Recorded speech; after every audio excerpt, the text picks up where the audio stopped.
there's nothing right now to stop him from doing it again. I believe, our investigators believe, he will do it again.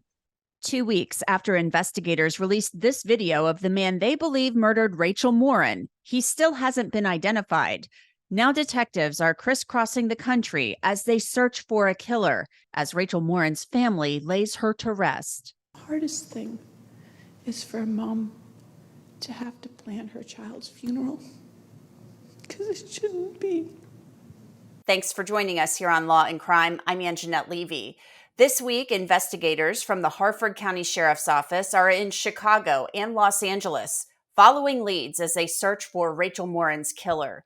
Saturday will mark 4 weeks since the mom of 5 went out for a walk on the Ma and Pa Trail in Bel Air, Maryland, and never came home.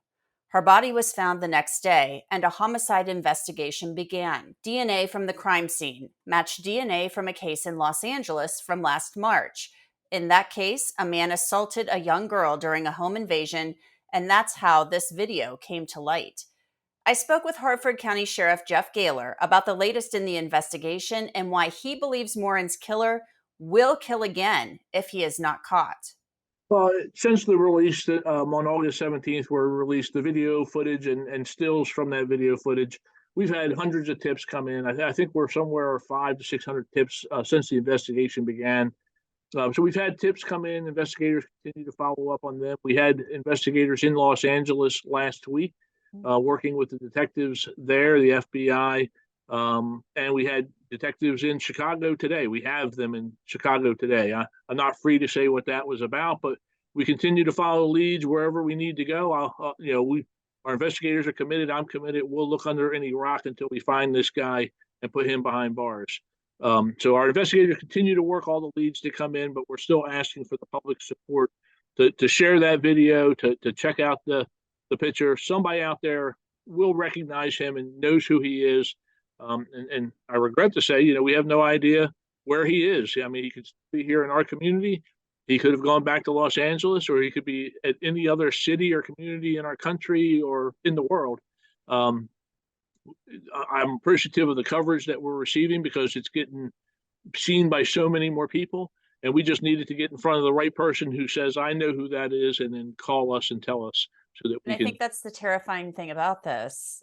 You all say the man in the video murdered Rachel Morin and probably did more than that, just from my thinking of what could have happened and what he's accused of doing in Los Angeles. So what is your concern here, other than the fact that, in my mind, he seems to have escalated his level of violence, going from a home invasion, assaulting a child, to now you're saying accused of murdering a woman on a running trail, somebody he didn't even know. So we assume he does not know. We don't know for sure that they haven't crossed paths somewhere, that this was not targeted. It could have been targeted. It could be completely random. From everyone we've interviewed around Rachel, no one reports as knowing him as an acquaintance or anything. So that certainly leads us more in the direction that it was just a crime of opportunity, that it was random. And yeah, my concern is that, and I've said the same thing, he seems to have escalated. He's gone from a home invasion and an assault against a juvenile female to a homicide here in our county. And there's nothing right now to stop him from doing it again. I believe, our investigators believe, he will do it again. And I've said I wake up in the morning concerned that somewhere between Los Angeles and Maryland, there may be another homicide out there that just hasn't had the DNA hit yet that will eventually tie back to him. So until we get him into custody, there's no community that is safe that he could find himself waking up in and deciding to do something horrific like he did in this case. The escalation in violence, though, is terrifying. And if he indeed did not know her, if this was indeed a crime of opportunity and a random attack, there's nothing to stop him from doing this the next time the urge hits him or whatever.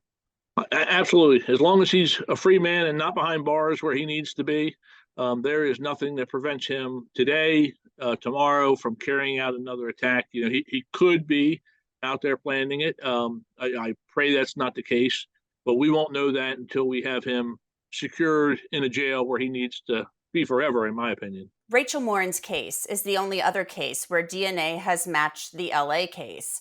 Maryland has some restrictions on when investigators can use genetic genealogy in cases. I asked Sheriff Gaylor if his detectives have considered going that route, since the FBI does that work and is assisting with the investigation. Well, Maryland has a lot of restrictions and not the most public safety, police oriented it's more pro criminal, the legislature here. That's a whole discussion for another day. But I will say those avenues are available to us working with our partners.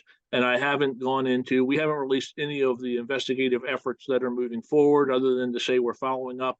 So I'm familiar with that. And every investigative effort that we possibly can do is being done. A beloved daughter and mother and friend. Rachel Morin's family and friends gathered for her funeral last weekend. Her mother, Patty, speaking of the pain of losing her daughter. I have been trying for weeks to think about memories of Rachel that I can share, because I knew this time was coming. And I have to be honest, my heart and my mind won't let me go there because it's too painful.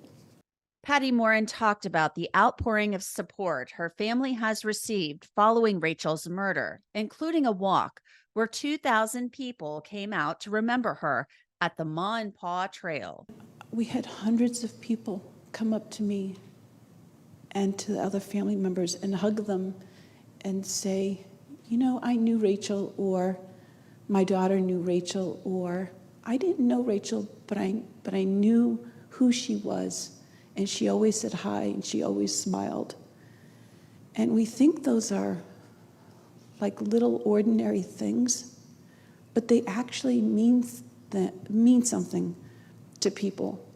And to have 2,000 people come out because somehow Rachel and her ordinary life affected them, I think that's really amazing. Our investigators and our victim service advocates are in contact with the family. They had a memorial service for Rachel over the weekend.